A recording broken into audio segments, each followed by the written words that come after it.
Bien, c'est un sujet passionnant et déterminant.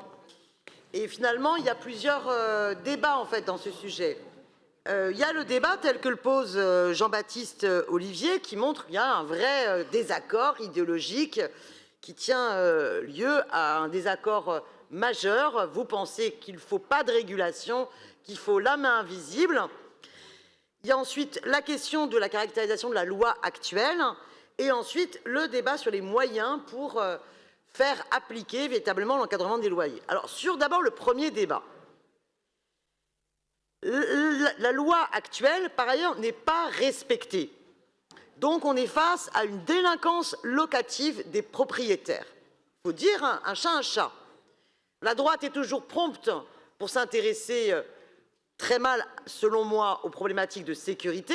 Mais là, vous avez des locataires qui se vont voler tous les mois 100 € ou 200 € ou 300 € ou plus. Ils subissent donc une délinquance locative. Il faut que ça cesse. Mais sur le fond du sujet, vous prétendez que l'encadrement, que les mécanismes contraignants seraient de nature à dissuader l'investissement, provoqueraient finalement des hausses de loyer dans les villes à côté et dissuaderait les propriétaires d'investir des travaux. D'abord, montrez-moi une étude qui a démontré cela. Je n'ai pas vu une seule étude qui ait démontré cela. Et surtout, il faut arrêter de voir le logement comme une marchandise. Et la question philosophique de base, et l'exemple de Berlin est passionnant, c'est que le droit au logement doit l'emporter sur le droit de spéculer sur le logement. La question des privilèges, de la rente, des grosses sociétés immobilières qui possèdent je ne sais combien d'immeubles et qui peuvent se gaver sur le dos de ceux qui, au bout de la chaîne, se retrouvent sans abri parce que vous avez fait exploser les profits des uns sur le logement, est inacceptable. C'est une société libérale des égoïstes qui génère une misère, on n'en veut pas. Donc oui, il faut l'encadrement des loyers, c'est nécessaire, et il faut également, évidemment, de l'investissement public à côté pour développer le logement social. Et s'il faut rendre la loi plus contraignante pour mieux contraindre les propriétaires à faire les travaux dans leur logement, il faudra que ce soit fait. Est-ce qu'il peut y avoir un peu moins de bruit dans cette salle? C'est vraiment très pénible. Donc peut-être que vous n'en avez rien à faire, la question de l'encadrement des loyers.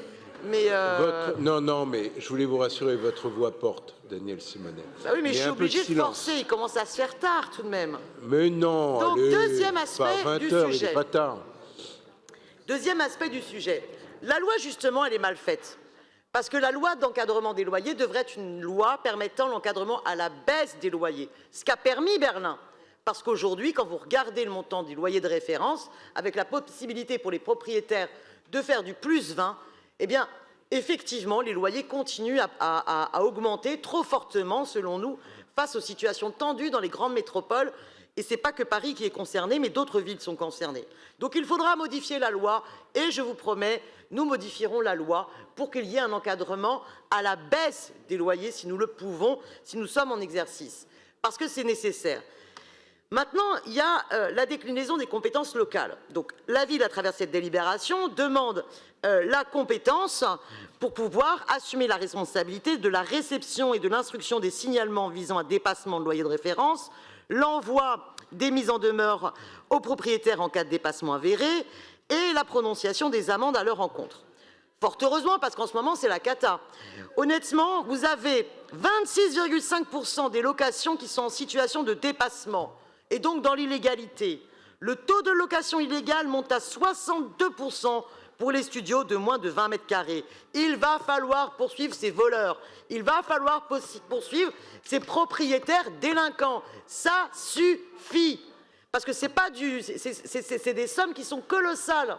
C'est le premier poste de dépense des citoyens. Mais il faudrait aussi carrément qu'on puisse avoir la compétence au niveau municipal pour fixer les loyers de référence quand les loyers de référence ne sont pas assez exigeants quand ils sont faits par l'État et les préfectures. Maintenant, dans mon vœu, je demande la réalité, la création d'une police du logement, de l'urbanisme et de la santé environnementale. Parce que sur l'encadrement des loyers, il va falloir des effectifs. Parce que sur les Airbnb, il faudrait bien plus d'effectifs. Parce que pour lutter contre les drive piétons, les dark kitchens, la plupart des dark stores, il faudrait des effectifs.